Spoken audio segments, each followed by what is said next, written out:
I'm an eagle crossed with a shark. Nice. Hey everybody, we're live. So you interrupted a conversation, so I feel like all of you should log out and then log back in so you can catch us live, and it looks like we're well rehearsed and uninterrupted. We should be able to share that live on Derek's Facebook. You'll see us going live, and you'll see the first couple of seconds where... Oh my gosh. There we are. Can you see it? We're animated on the live. Oh yes, this is like Infinity Mirror. It is. Share to... Hold on. I gotta share it to my own page. We need to edit this out. Okay. Live now. There we go. Did we do it? I think we're doing it. We did it. All right, so I'm going to start over like we're live and we're just beginning. So, perfect. All right, good afternoon. This is Jim Shelvy of Nexcore, and I'm here with Derek Loudermilk, who is our featured member of the week. First of all, thank you so much for being here. Jim, it's a pleasure. You had an adventure getting here. So what I found, and in your line of work, you probably found this too, but obstacles will be strategically placed in your way to mess with your calendar. So, What happened on the way here? City living, biking around the city has introduced me to the amount of glass that we have here. I grew up in St. Louis, just moved back, but I've never lived in the city, and so I'm constantly exploring neighborhoods that I've never been in, like just around my own neighborhood. It's totally a new adventure, and you never know when you're going to get a flat tire or be held up. You know, obviously we're trying to make this Facebook Live, and so... No, we're trying to make this real. So, yes. Yeah, that's real talk. But it's fascinating to look at a city that you thought you knew in an entirely fresh way, just by, I grew up in Webster, which is like 5 miles away. Totally different. That's a long 5 miles away from South St. Louis City, though. Culturally speaking, yes. So, what took you away and what brought you back? It's been, if we're to talk in terms of the hero's journey, one of those decade-long adventures where originally I was called out to Colorado to be a professional cyclist, and then I found my way to Montana where I thought I was going to be a scientist. I was a scientist. Looking at the beginnings of life in Yellowstone National Park, we were looking at things that lived in the boiling acid hot springs because we wanted to know how did life on Earth start. And that was almost perfect, but not quite. And so I had to pivot my career again, and then I set off on this 5-year-long trip around the world where I've been to dozens of countries, becoming an entrepreneur in the process, and finally landing back here in St. Louis to have a family, essentially. Wow. So it's kind of fun because every one of these that I've done, I had a little backstory, right? I kind of knew some things. So like when people say you don't have to be a rocket scientist, you're kind of a rocket scientist. Like you're smart like that. And so when you say, so I'm fascinated by the boiling whatever that you said. So what was the draw to science, and what specifically, besides the beginnings of life, what were you trying to accomplish with that? And then I gotta know the weirdest thing you've ever seen in the scientific world. So okay. Well, so let's say there's a feeling we're all after. We're doing things because we want to feel a certain way. And I grew up admiring astronauts and explorers like Lewis and Clark and even Charles Darwin, and people that were really just going out and having a look around and then thinking deeply about what they saw. And I had this drive to be an adventurer because I wanted to be a discoverer. And I thought that, science, research out in the field would be a great way to do that. One of the things I didn't know, so here's where reality and our expectations of reality sometimes do not match up, because science, at least in the biological sciences, there's so much information that you can get from a single trip out into the field that you could spend a decade inside of a dark microscope room or on your computer analyzing that one day of field work. And so had I talked to some scientists beforehand, or really shadowed someone or understood what it took to be this type of biologist, a microbiologist, I probably would have said, oh, that doesn't really line up well with what I want to do, which is be outside and teach and discover and all of these things. So after several years of pursuing this PhD in virology and trying to get into the park, Yellowstone, as much as possible, but spending 12 hours a day in a dark laboratory, instead, I just had to pull the plug on the program and continue seeking what would give me those feelings and things that I was truly after. Wow. So I can get that. Like, most people would be stoked to do what you did. Like, that's the passion, but being driven to do something else, I can see how that could be, I don't want to say miserable, but it might become miserable and almost feel imprisoned in what you were trying to do. Well, so the hardest thing was that I was good at it. I had a predictable career path, and so it was predictable income. Potentially predictable income, although the market for academic sciences in the U.S. is not doing well right now. So it's partly an economic, the market's not good at that. But basically, it's hard for people me or anyone else, to take something that's good or great and give it up in search of excellence. And people that achieve excellence generally are able to quickly cut out things that are really good to continue progressing towards greatness. Wow. And so it's always taking a leap, right, to be able to do that. So it's hard. We were just at a retreat, our leadership team, and they were talking about, they did this exercise, and you just reminded me of it. It said, how many people in here are good? Everybody's got their hand up. How many people are going to be great? Everybody raised their hand. He goes, now let me ask you the real question. Do you want to be legendary? And it was like, so you say excellent, and I think you can interchange the third word, right? But so many people think on such a small scale of, I could be phenomenal, or I could be all these things, but what's the step beyond that, and striving towards that? That's a brave path to embark on. What was the biggest challenge with that decision? Well, it's right. The difference between great and legendary is going into the unknown, and so really just asking myself, how comfortable am I going to be leaving the country and traveling the world, starting businesses, all these super unknowns that are actually sort of, starting a business has many steps. It's quite complex. Sure. So even once you are 10 steps down the line, there's still a lot of unknown steps further down the line that you can't even see.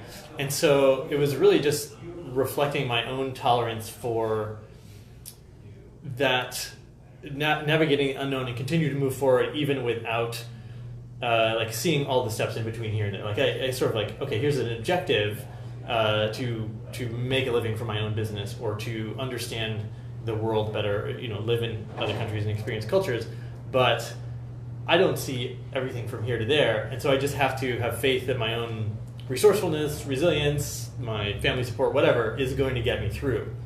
And that, luckily, is something that, because I had already switched careers a few times, had built up this confidence, this sort of faith in my own figure-it-outableness, if you will. I'm going to hashtag that, figure-it-outableness. I think there's a shorter version of that. Yes, no, but I love that. So I want to jump back a little bit, because there's always fun things. So I want to know the scariest household item from a microbiologist perspective. I want to know what I should never touch when I go in someone else's house. The biggest culprit is going to be your kitchen sponge, because it's always creating the perfect conditions. There's always a little bit of food particles, and it's always a little bit moist.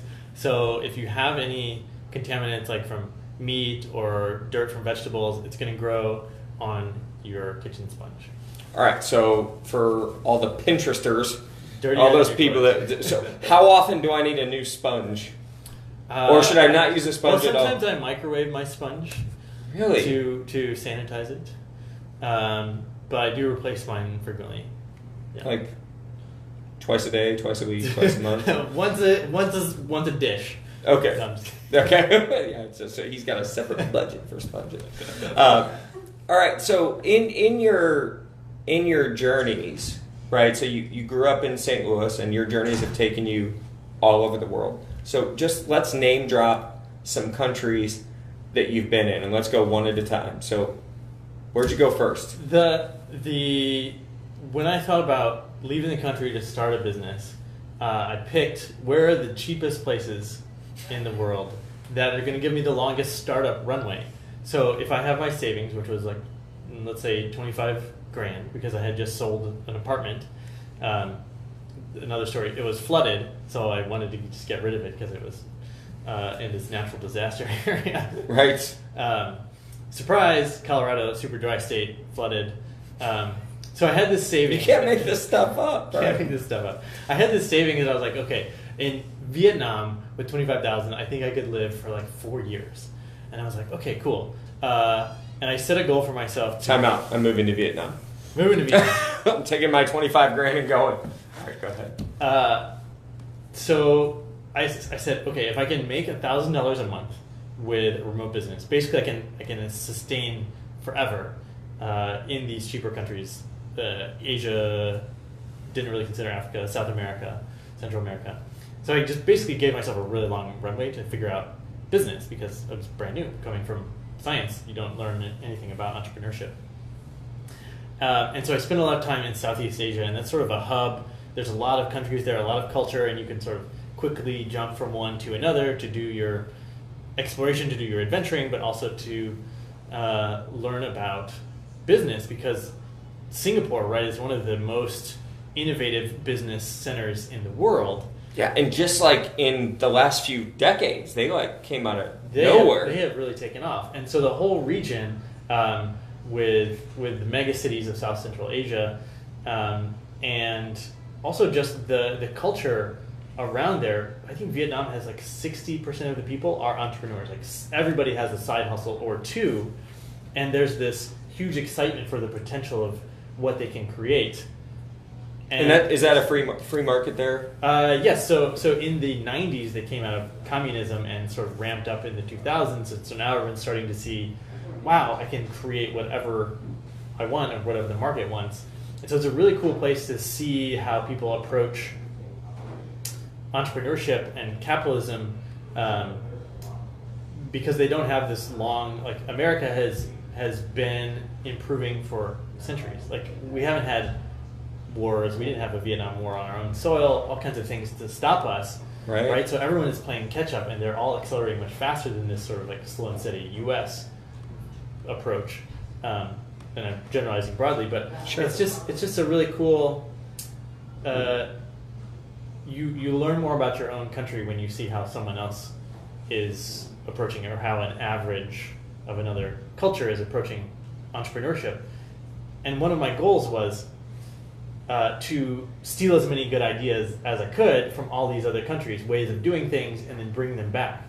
I'm a huge fan of the Starbucks origin story, where the guy took the idea of the third place somewhere for people to go that wasn't home or work, and he said, America doesn't have that. I want to bring that. And obviously Starbucks is hugely successful. So importing these cultural and business ideas, I thought, oh, that'll give me a huge advantage. Absolutely.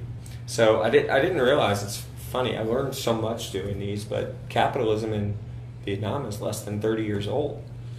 And in so many places. Last year we spent 3 months in Croatia and 2 months in Hungary, and that's one of the places where there was most recently their war for independence was 19 years ago.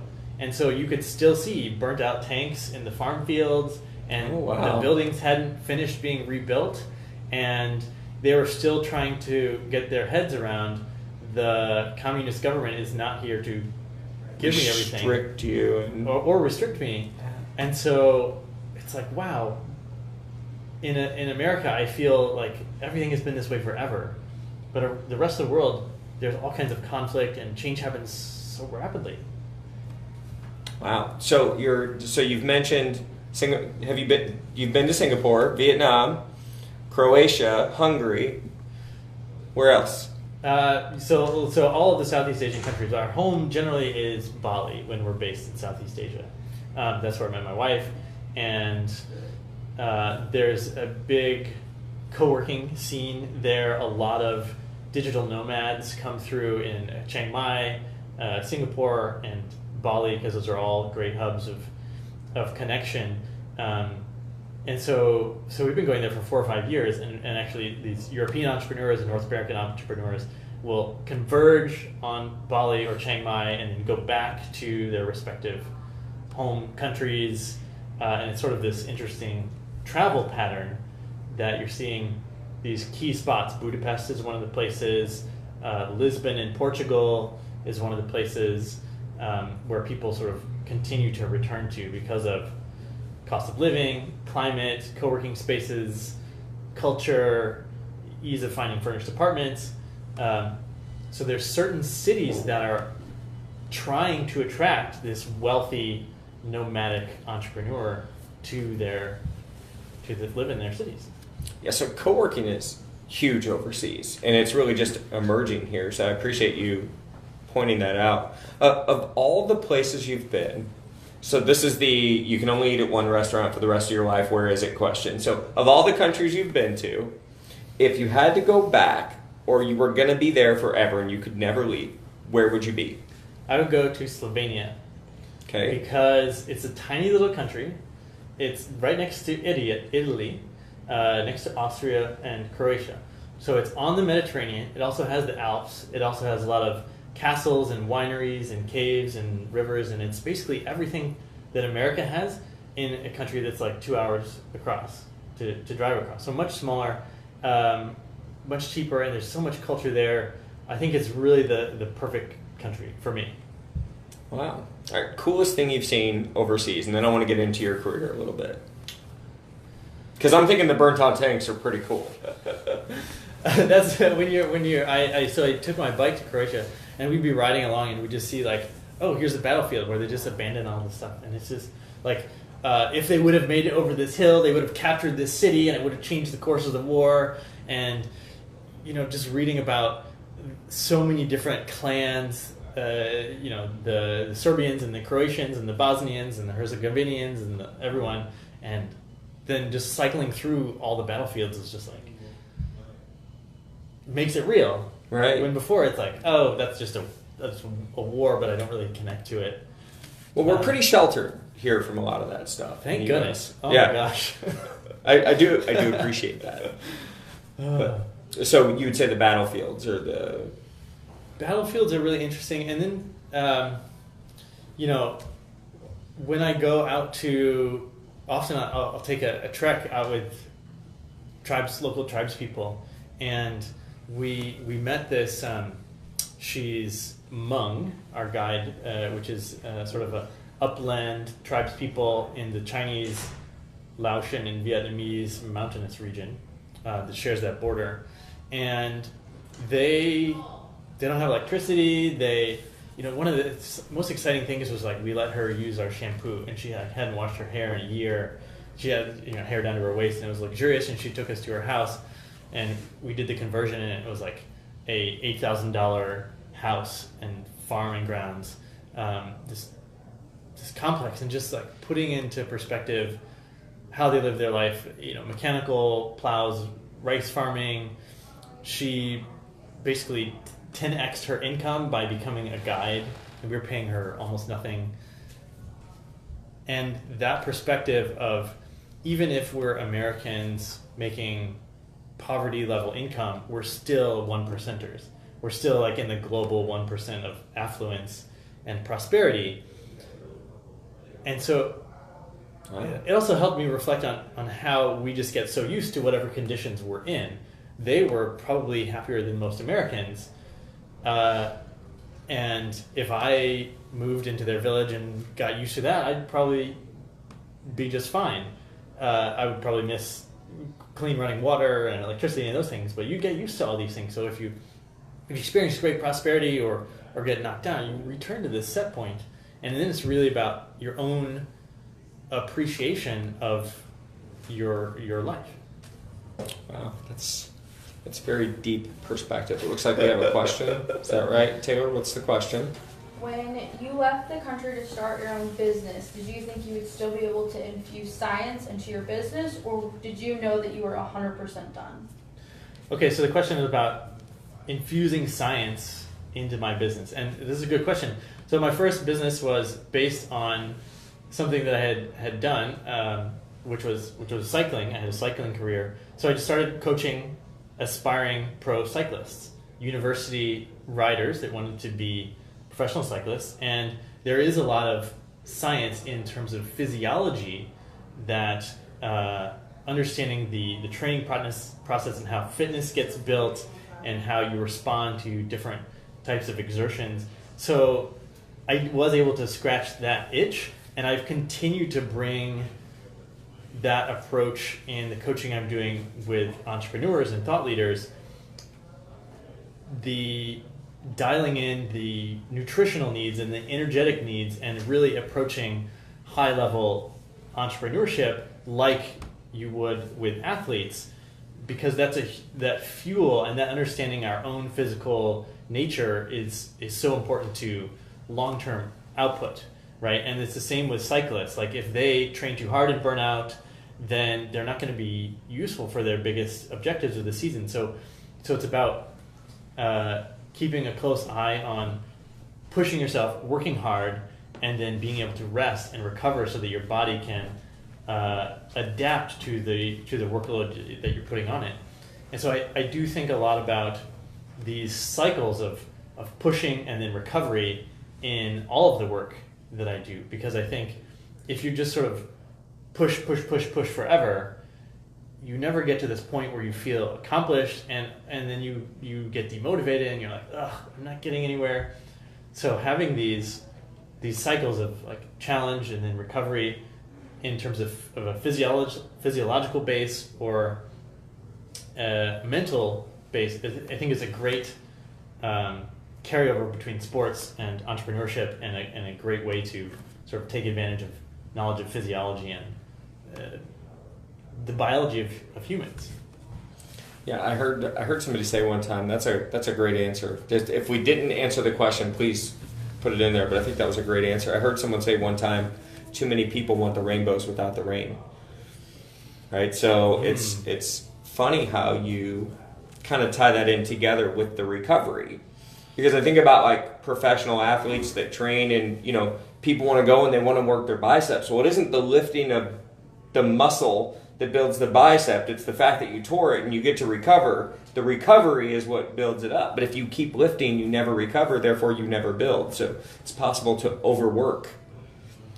Absolutely. And in business, if you don't have a deadline, if you don't have a launch date, or if you don't have something to keep you accountable, business can feel like just an infinite to-do list. And so launch days are amazing because you can like really crunch time, get it done, get it out there, ship your product, launch your book, whatever, and then celebrate. Right. And internalize it, what you've done, and then reflect and what went well, what didn't go well, and then have a think about what's next, rather than just like so many successful people, right? They do something and then it's what's next immediately after, and they don't even stop to internalize that they've done something great, and it doesn't even integrate with their identity. So they might be super successful and be like, oh, I've never done anything, because they haven't even stopped to integrate that with their identity. For sure. I totally agree with you. What a great way. You're very good at taking that message and packaging it. So kudos to you. And I think that Thank you.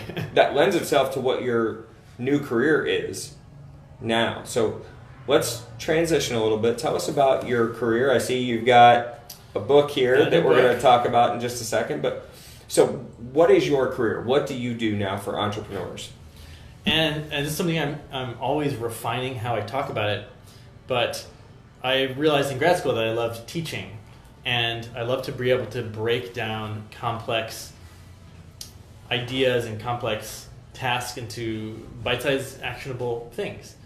And so I really love teaching, and that feeling that I was after, I think, is something that a lot of people are after. This feeling of having life be an adventure of freedom in the sense that we get to decide how we spend our time, and so it's these feelings that drive what I want to help people achieve. And there's this Dos Equis commercial, the most interesting man in the world, and it's a great advertisement because it conjures up this feeling of like someone who has really created a lot of freedom to explore life's possibilities.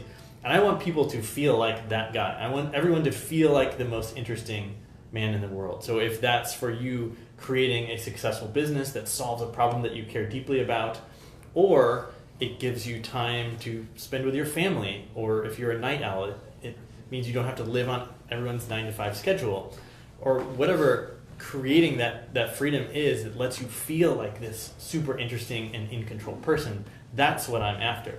And I think entrepreneurship is one really great avenue to take control of the direction of your life.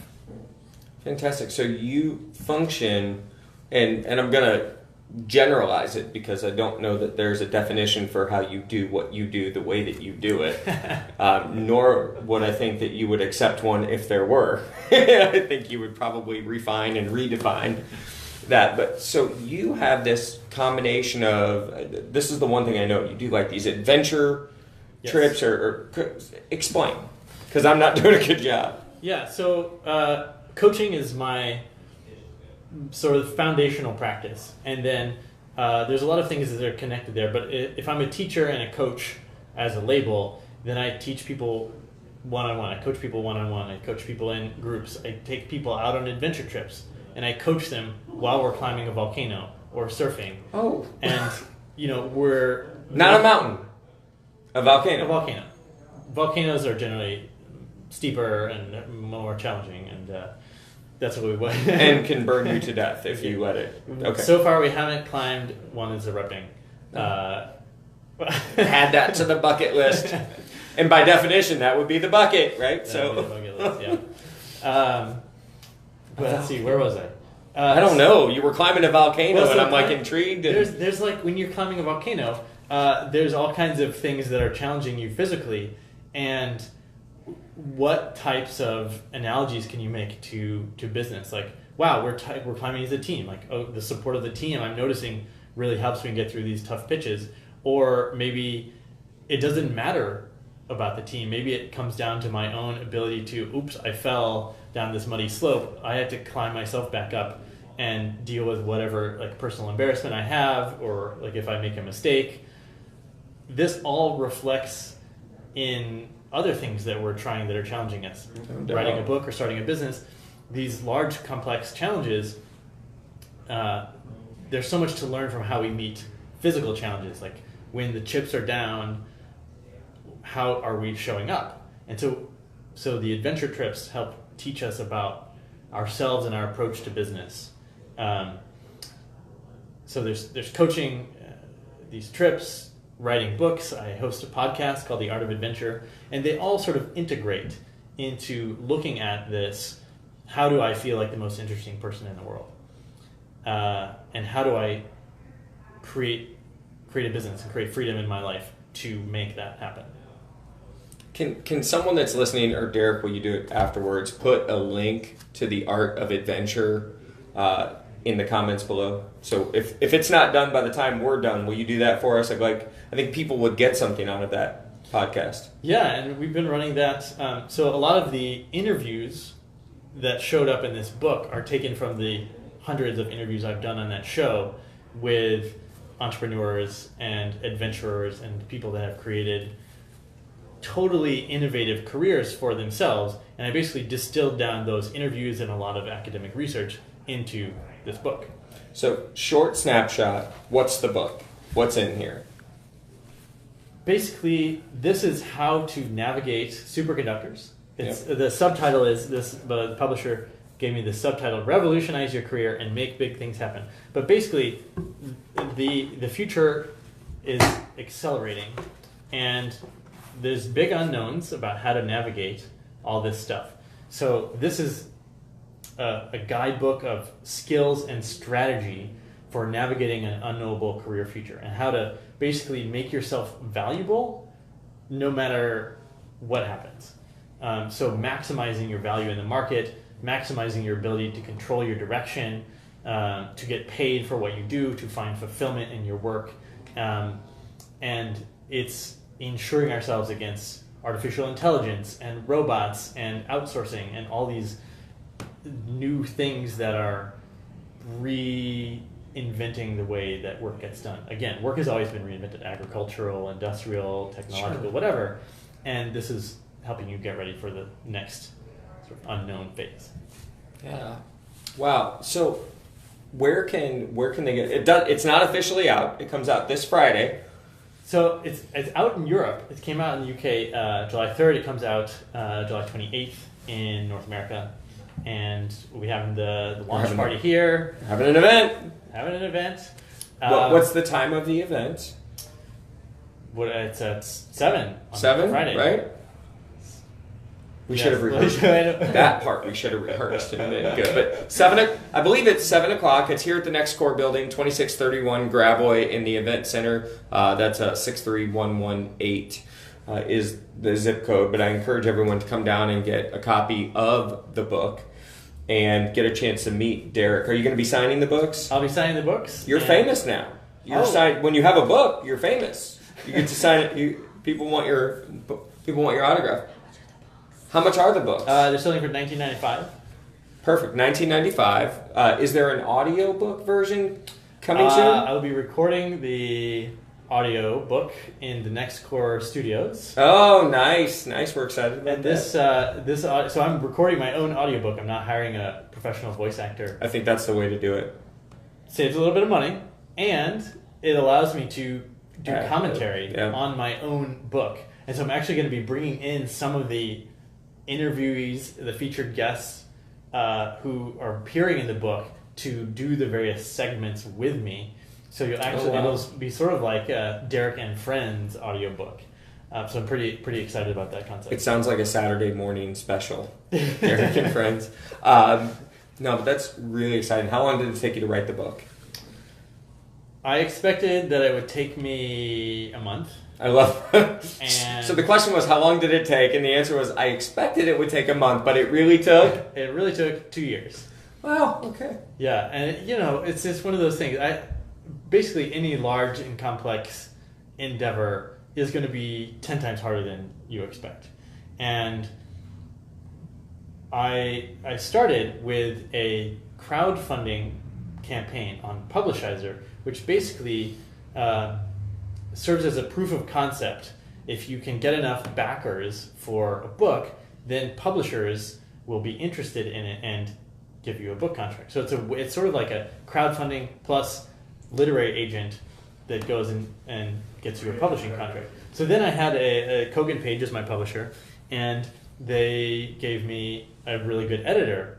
And what that means is that you have to step up your level of writing. So I've been writing blog posts and things like that for a long time, but having a real practiced publisher and literary editor to make sure their investment is in this book, they want to make money off of it, so it has to be super high quality. Right, for sure. So they ensure that it's really up to their standard, which means a lot more back and forth, a lot more revisions, a lot more refining and clarifying your thinking.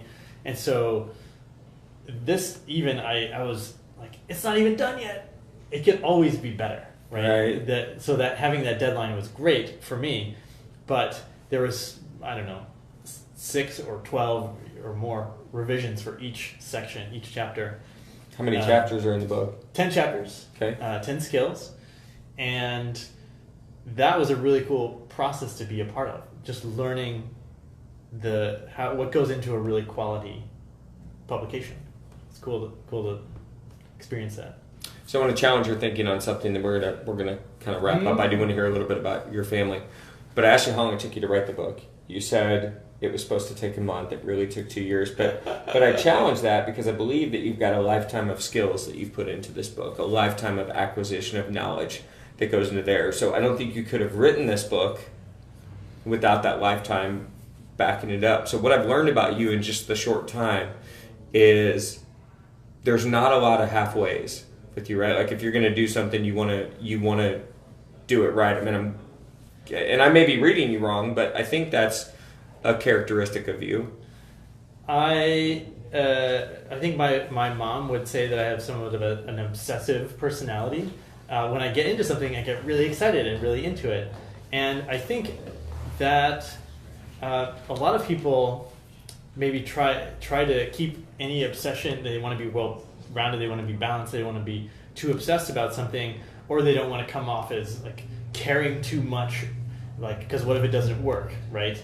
And luckily, I think I'm hardwired just to be obsessed and go deep into something without necessarily getting caught up in what are people going to think, or right, sure. But I think for any sort of great creation, you do really want to tap into your obsession. You really want to be pulled along rather than force yourself to do something. There were times when I was like, ugh, I have to sit down and write, and I was forcing myself to do it, and I had to reframe my thinking around what is going to pull me along. Like, why am I doing this in the first place? What is my obsession? And I had to constantly be coming back to ways of thinking that would pull me towards finishing this book rather than using willpower to push, if that makes sense. Totally. So as an author, I imagine you have some influencers in your life. So just like if you have a couple books or authors that you really recommend, you've said some things that made me draw some conclusions. I just want to see if I'm right. So who influences you in your career from a literary perspective? What type of authors, what books are you reading? I generally read about 100 books a year, and I publish a reading recommendation email to my email list. To people that follow me, you can sort of see what I'm reading and see what I think. But two books that framed my thinking about this were The Future by Al Gore and Inevitable by Kevin Kelly. And basically, these are broadly they have tons of research that they distill down into themes and predictions and applications. And so that not only helped me think about like where is the future of work going and what's going to be needed, but it also gave me examples of how you can take huge amounts of information and sort of review it and make it concise, and as humans we're really good at noticing patterns, so taking that lifetime of experience and applying it to the patterns that I'm seeing. Those were two of the influential books that sort of started me off on this. Perfect. I've got so you said you were married, so tell us about your family real quick. I just got married. I've been married for 10 days. Oh. Now. And so you're in part of your honeymoon. Yep, this is typical honeymoon activities. I thought I'd be on Derek's honeymoon with it. It's great. We should toast. Yeah, but it was. Well, I should be drinking champagne all the time, right? This is true. If you were in Slovenia or where we said, yes, I could just go out, just walk to the winery, walk to the champagne shop. So 10 days. Yeah, 10 days. We got married at the courthouse with 17 other couples Friday afternoon, Friday the 13th. Perfect. Lucky Friday the 13th. I think that's a great day. And so my wife and I met in Bali at a cacao ceremony, and I was just telling the story. A cacao ceremony. Okay, all right, you're going to tell what it is. Okay, go ahead. Yeah. I'm interested. It's basically, it's in places where they grow chocolate in South America. There's these cacao shamans, and they host these semi-community, semi-spiritual events where you just drink a lot of chocolate and get high and sing and dance and things like that. And so a friend of mine was hosting one of these. He trained with these shamans, brought back some of their magic chocolate, and we were all magic chocolate. And we were all drinking this chocolate. And I actually heard my wife before I even saw her, and she just said something, and it was like this like magical note, and I was like, oh my gosh, who is this? And it was a beacon. It was. Drawing. It was. So it's interesting like how we notice people or how attraction begins. Sure. But so we've been together for several years, and we're expecting a daughter in November, and we knew we wanted to get married, and it was like we were just so busy with all these businesses and traveling around the world, and it just like we could never figure out a time, so we just did it. We just did it one weekend, and we're like, let's just get married. So proposed on the 4th of July. We were married on the 13th, and So 9 days later, just enough time to get the marriage license. I know. So that's kind of typical of how we are. Well, let's move to another continent. Let's get married. Like, let's have a kid. Like, all these things just, and no time to get hung up anywhere. Totally get it. We've been on for a while. We're over a little bit on time. We're at 40 minutes. That means the content was good. So I'm going to hit you with a couple rapid fire questions. Here we You're go. not allowed to think about the answer. You just have to rattle it out. So mozzarella or Provel? Mozzarella. Favorite beer? Wheat beer. Best Bavarian. beer? Best beer? Yeah, is there like one, like I get your type, but best beer? Whitaker's. It's a white Belgian ale. Top 20 things you'd change about your wife. I'm just kidding. I'm just kidding. But Title of the next book. Title of the next book is The Art of Adventure. Oh, so you already have it. It's drafted out, it's outlined, but it's going to be a much longer project. And it's going to be serious. It's going to be serious work. Serious work. Hashtag serious work. Weirdest thing you've seen in St. Louis since you've been back biking in a neighborhood? Biking in a neighborhood. One morning, as I was getting over my jet lag, I was out. It was a Sunday morning at 5 a.m., and I was going through this neighborhood just a couple blocks from my house, and these 4 guys were dropping their drunk friend off on his front stoop, and they set him on the porch, and they just left him there, and he didn't have a shirt on, and he didn't have, one shoe was missing, and he was just sort of wobbling there, and it didn't seem like he was going to go inside, and he wasn't passing out, and he was just like bobbling back and forth on his front porch. And I sort of looked at this guy, and I looked at his friends, and they waved to me, and I was like, well, I guess that's what it's like here. Welcome to St. Louis. Welcome to St. Louis. Thing you missed most about St. Louis when you left? St. Louis is so remarkable. There's so many things that I love about St. Louis. My family's here. I love all of the parks. There's so many amazing parks. I love the free music. I love the access to cultural things. It's actually a rare gem in the world to have all this amazing stuff so readily available. The museums and the zoo and the music. That's why I think Heidi and I, my wife, were talking about this. We were like, where's the parks? Like, where do we take our kid for a walk in Hungary and Asia and all these things? Right past the tanks. Yeah, exactly. Where'd you go to high school? Webster. Okay, so I kind of guessed that. So one thing on your bucket list at the top that you have to accomplish before it's all said and done. There's a lot on there. The Tour de France is going right now, and I never got to race it as a cyclist. But I would love to be one of those people running alongside the racers in the steepest pitches of the Alps, just cheering my head off and like running next to the race. So that's the first thing that comes to mind is running alongside the Tour de France as they go up the steep mountains. Perfect. Favorite baseball team? Cardinals. Has to be, right? Has to be. So, all right. I think that's all I've got for rapid fire questions. Derek, it's been a pleasure. It's been a little weird too, but it's like good weird. So, but I really enjoyed getting an opportunity to get to know you a little better. I'm sure our viewers did. So you've been at Nexcore for just a short period of time. So just for us, just curious, what's your favorite thing about Nexcore? Well, I think when I came to check it out the first day, and then by the end of the day, a few hours in, I was like, yeah, I want to be working here. It was conversations with the members that were really engaging, and that's one of the things that I use co-working spaces for, is to connect with interesting people and integrate into a community.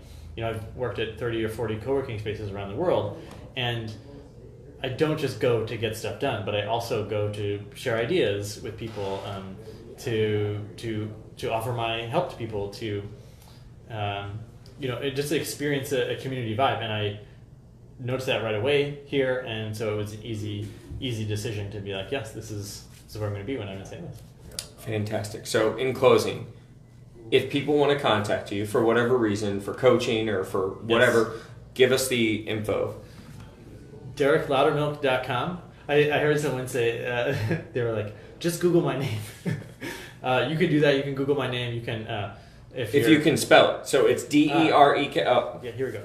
Derek No, mine's in front. Okay. Derek Loudermilk. Oh, I'm covering your It's name. the opposite of quiet water. Oh, that's fun. And then you might ask yourself, is milk the opposite of water? DerekLoudermilk.com. Deep Thoughts by Derek The Loudermilk. Art of Adventure podcast. Superconductors is the book that's out July 28th. And you can get that at Nexcore. Come on down Friday night. Get it. Nexcore will have boxes of those. I'll be signing copies. Special. I'll write you a haiku or give you a personalized note, or if I can remember how to write haikus. So you can tell somebody really smart because you use haiku in a sentence without the words, what is a, right? So, Derek, thank you so much again. It was a pleasure having you here.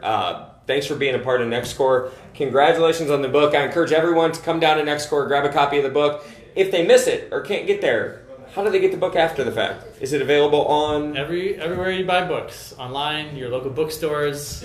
We're going to have them in bookstores all over St. Louis. In the airport bookstores, so if you're flying and you need a quick read on the plane.